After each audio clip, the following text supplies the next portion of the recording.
Alors maintenant nous allons voir comment faire pour tracer les barbes de panne, mais avant ça on va regarder déjà comment déterminer la présence d'une barbe ou pas sur un arrêtier. On voit ici les deux faces de notre arrêtier tracées sur la vue en plan. Ici on a l'axe et donc on a fait l'élévation de notre arrêtier ici et là on a tracé le dessous. Alors ce dessous à l'intersection du sol, ici on va le redescendre sur la vue en plan et on va obtenir ce qu'on appelle la trace de l'arrêtier, c'est-à-dire l'empreinte au sol en fait de l'arrêtier, ici avec son dessous qui correspond à cette ligne-là, les deux faces ici et le délardement là.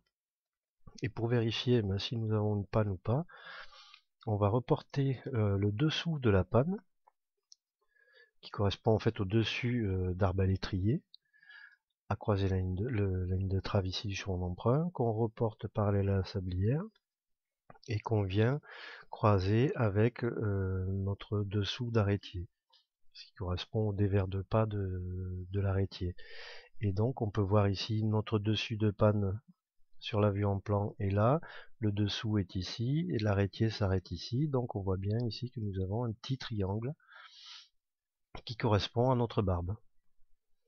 Alors on voit ici sur l'autre versant que j'avais tracé aussi, on voit le dessus de la panne, le dessous, et elle a une barbe aussi. Et donc, comme elles se croisent toutes les deux avant d'être à la face inférieure de l'arrêtier, on peut déjà déterminer qu'on a un désabou. Donc ce qu'on fait pour que nos pannes soient au même niveau dessous, on va pas les couper à l'axe de l'arrêtier, qui, je vous rappelle, l'axe est ici, puisque là on aurait une des pannes viendrait jusque là et l'autre ici, donc on aurait un petit trou.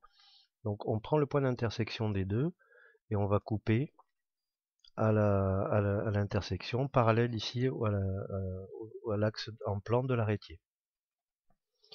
On verra tout à l'heure, je vous montrerai ce que ça donne. Alors on peut également voir ça, la présence de la barbe sur la vue par bout de l'arrêtier.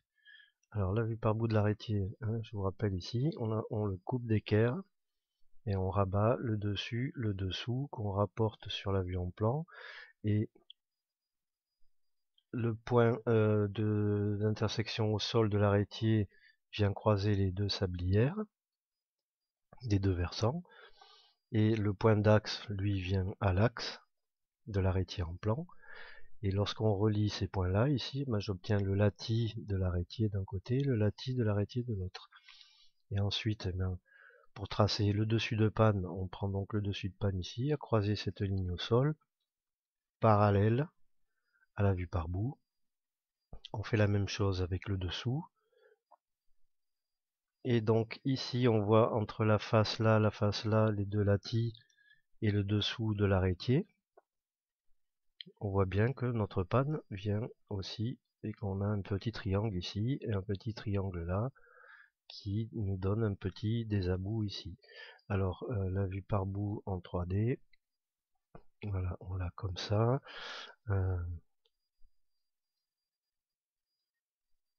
Ça donne ça. Ici, voilà, on voit le point de rabattement qui correspond à ce coup de compas ici. Notre dessous d'arrêtier, les latis des deux versants, dessus de panne, dessous de panne, dessus de panne, dessous de panne. Et là, on voit bien le dessous de l'arrêtier, on voit qu'on a un petit désabou ici.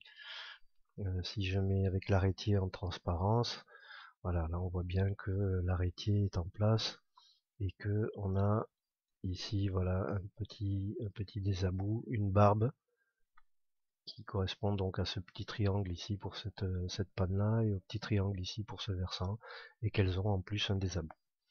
Donc on va voir maintenant comment on fait pour trouver la coupe de cette barbe, c'est-à-dire l'angle formé par la face de la panne ici et le dessous de l'arrêtier. Voilà tout de suite pour la suite.